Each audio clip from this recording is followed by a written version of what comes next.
All right, guys. Boston and Concepcion. That's been the hot names out of Brown's camp, off-season activities, mini camps, all the stuff in the spring and then summer eventually before we get to training camp. You know, obviously there's a lot of talk about quarterback, but the wide receivers are getting a lot of hype right now. Zach said they've both really stood out, especially Boston.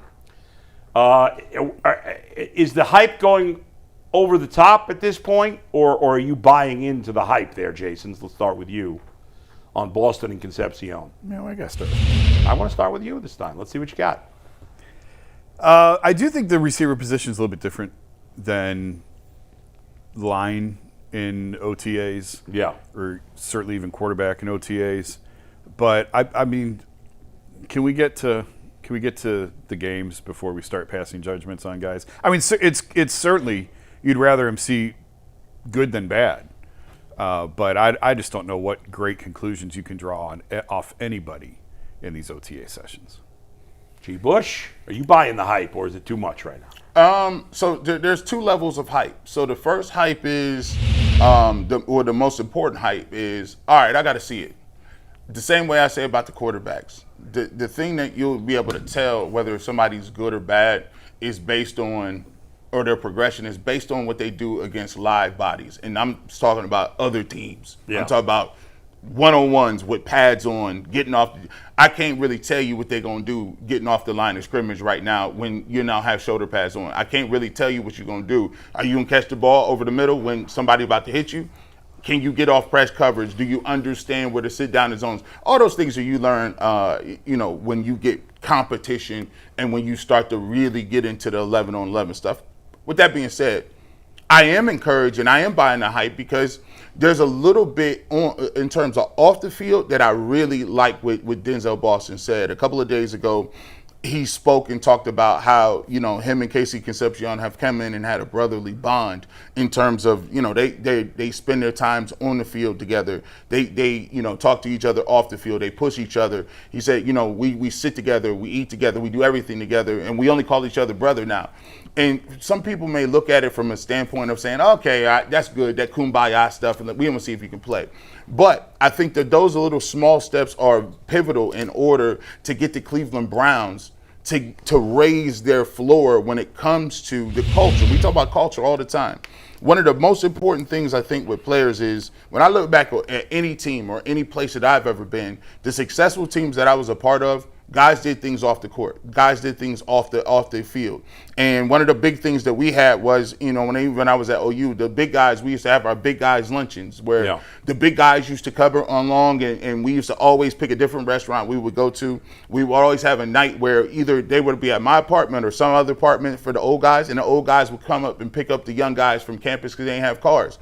And so it's important that when you get to the game, since we got a bond and we didn't broke bread together, I could push you, I could yell at you because in my heart that I don't got no malice towards you.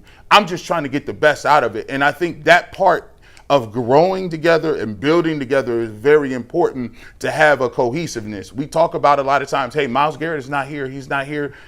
Those young guys, right, they're building a bond together. And I think you need that in order to have an established ceiling and an established floor of what you want to do. So I think that's important that they're doing the right things culturally, specifically being with each other, doing those things. But like Jason said, you still have to put it on film because at the end of the day, that's where it counts. Can I remind you of Austin Watkins Jr.?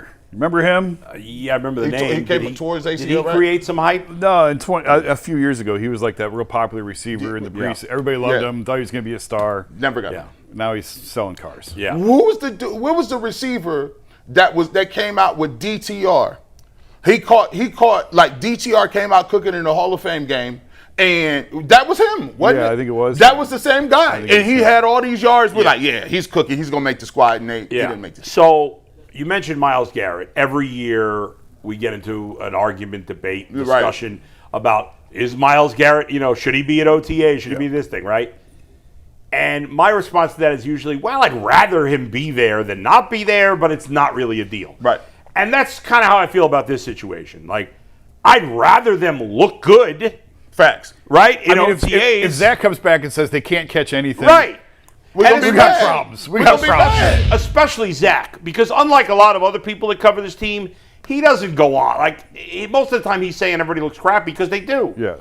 But he has made a note of saying these guys, especially Boston in his opinion, have really stood out. So is it a huge deal? Does it mean they're going to be great receivers? Of course not. They're doing it on air. Nobody's hitting them. It's nothing, But it's not a zero.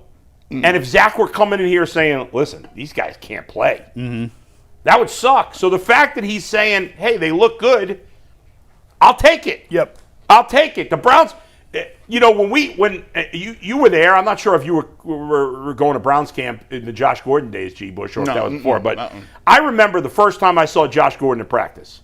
And I was like, oh, he's different. These other guys, they don't look like that. Right. It was different. You could tell. Now, he turned out to be a great talent. We all know what happened. But, so you could see some of that. It doesn't mean it's a guarantee of anything.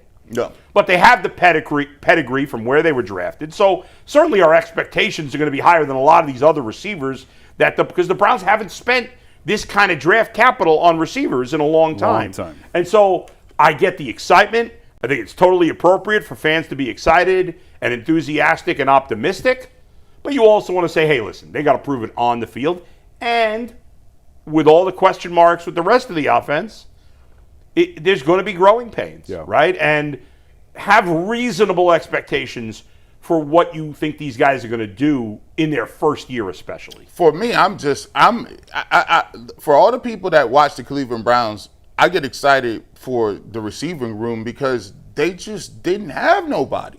Every year we come in and we need receivers. And then we go get Trey for a veteran somewhere. Yeah. We don't know whether he's going to be high or low. Yeah. We don't know what production we're going to have. We just hoping. The cool thing about it is I'm actually talking about two young guys that you drafted, spend high draft capital on. Yeah. And I don't have to sit there and be like, hey, Jerry Jeudy, I hope he turns it on this year. Yeah, right, See right, what right. I'm saying? We counting on, nah. Yeah, there's. I'm going to take it deep into the weeds in fantasy football, right? I'm in a dynasty league, which means you keep everybody till whatever. You cut them or you trade them, right? And in my dynasty league, there's 12 teams. You have 28 players. So that is any player that touches the ball almost you have on the team. So we just finished our draft, and by the end of May, you had to cut your roster down to 28, right? So I had 31 players. So I cut what's his name? Former Browns quarterback Huntley. Mm-hmm. I cut him. I cut some other. I don't even remember the second one. And one last spot, and there was again very deep. So anybody touches the ball. So I was down to two guys, and the last cut I made was Cedric Tillman.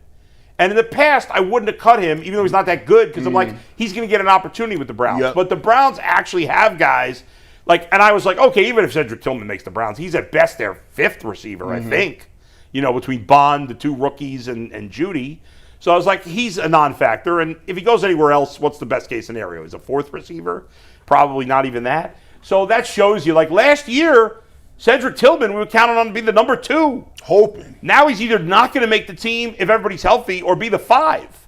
So, again, they got a ton to prove. Yeah. And there's no short things because Jerry Jeudy outside of 1 year has been mediocre in his career. But the wide receiving group has more potential than it's had the entire time. At least since Beckham and Jarvis. I was going to say my entire time. But more potential since Beckham and Jarvis. They have I think the special teams coach made a point. He said, and this is crazy, because we talked about Concepcion probably being a punt returner or something like that, and because we know what he is able to do when he gets the ball in his hands in the special team. But he says, people forget, Denzel Boston took him onto the crib too. And he said, we're going to try to find a versatile role for Denzel Boston in the special teams game. And I think more than anything, they have the exciting building blocks. Denzel Boston has that size. He catches the ball with his hands. You saw him do the stop and go on Tyson Campbell. Right. And a nice throw from Deshaun Watson. By the way, nice throw from Deshaun Watson. I saw what Zach said about it. I actually think both quarterbacks will look decent in camp, which is, a surprise to some people, but I think they look pretty good. But the thing is, You got Casey Concepcion. He did drop a ball the other day, hit him in the face, hit him in the hands. You know, Yeah. the drop things Yeah. you're going to have to clear up. That's the thing. But I think that people are, like you said about Josh Gordon, they're excited about the raw skills. Yeah. I can at least, I don't know what Jamari Thrash does. I don't know what is he fast? Is he strong? Is he quick? At least you can see it and it's evident when they're playing. Boston's huge. Yeah. Young can run. So there it is. I'm like, those are two things. We ain't had those things. Now, Cedric Tillman, by the way, is still crazy. I don't understand why Cedric Tillman is not. He should be cold. He should be nice. He should be at least adequate. He should be. He should be that dude. Like, it's like J.J. Hickson, bro. Like, I was actually thinking DeAndre Hunter. right, DeAndre Hunter. Hunter was great when he first got here, Bro, and this year It fell just off the look. table. I don't know. It just looks like you look at him, and you're like, man, there should be more in there than what you're getting out of it. and it just never quite came to fruition. But I'm excited to see about it. But I really got to do. I have to say this though too. We got to see him in these practices first, bro. We gotta get to these pads, man. Yeah, yeah. It's a lot of we doing a lot of extra with this OTA stuff. And if all your players ain't here and they don't mandatorily have to be here and ain't nobody getting hit, we're gonna have to find out when they get on this football field, though. Does every fan base comb through every OTA snap like Yes. Cleveland? Yes. Do they? Yeah, I all my think Giants. they do it. It depends where your Nope. team is. Nope. You know why? Because there ain't nobody else got a quarterback tracker but us. I was gonna say, if there's a quarterback battle, the answer is yes. For like the Chiefs, I'm sure Darren Smith would tell us that it's not anything like this because You know, you have your not quarterback. in Kansas City. I'm sure with the Jets, it's like this. Arizona. It depends on the fan base. The Giants is like that too. Like to me, Do the so Chargers fans even know there's OTAs No. going on? It's got to be a combination of bad team, questionable quarterback situation, and good fan base. So to me, the best fan bases, I'm not doing them in any order. Generally in sports, the best fan bases are Cleveland, Detroit, Pittsburgh. Some would disagree with that, but I would put Pittsburgh in there. New York, Boston, Philly, Chicago. Actually, Am I missing anybody? Dallas. All right, I'll go with the Texas. No. teams. You say Cowboys. No, I didn't, but I think I'm talking not just football. I'm talking okay. sports All right. in general. All right. The Texas, I'm going to go, I'll add Dallas. and I would Houston. say Texas fans are crazy in a different way, but you have other things that they're Right. crazy about. Right. Because So college I think- football and because high school football. is so I think fanatic you with get it. this with the Jets because they have the same circumstances as the Browns. Bad team, questionable quarterback situation, good sports market. Chicago would have been that way.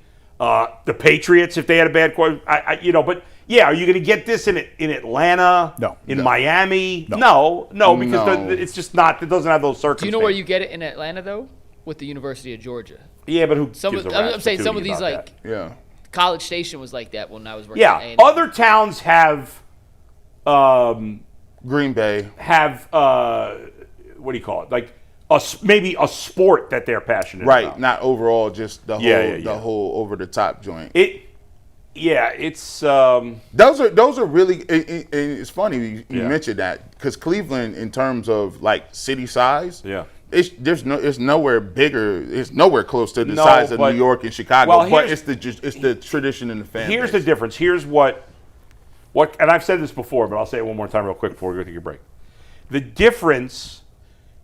We'll talk about the biggest cities: New York, Chicago, and Philly, which I know the best. I don't know Boston as well, but Boston's like this too. I think. Boston's crazy too. New York, Boston, Philly, Chicago, great sports cities. But you could meet a lot of people in those cities that don't care about sports. Facts. So they're much bigger cities Yeah. than Cleveland, and they have more fans overall because they're way bigger cities. But I grew up in New York. I knew a lot of people. My wife's friends, none of her friends care about sports. Even a lot of her friends' husbands, maybe half of them like sports. It's always weird to me when I meet a guy especially doesn't like sports. In Cleveland, I'm about to celebrate my 15th anniversary living here, right? I think I've met what, thousands of people in 15 years? I don't know how many people I've met. Maybe I've met 5 people that don't like sports. And that includes women. It doesn't matter about race, religion, sexual orientation. It doesn't matter because Cleveland, more than any other place, and obviously I haven't lived everywhere, but more than any other place I've been and I know about, I think Pittsburgh is probably like this too, and probably Green Bay. It's part of who you are the teams in this town. Sports is just part of being from this area. And that's not the case in the bigger cities. It's important to a lot of people in the bigger cities, but for a lot of people there, Jason, how many people do you know that don't like sports?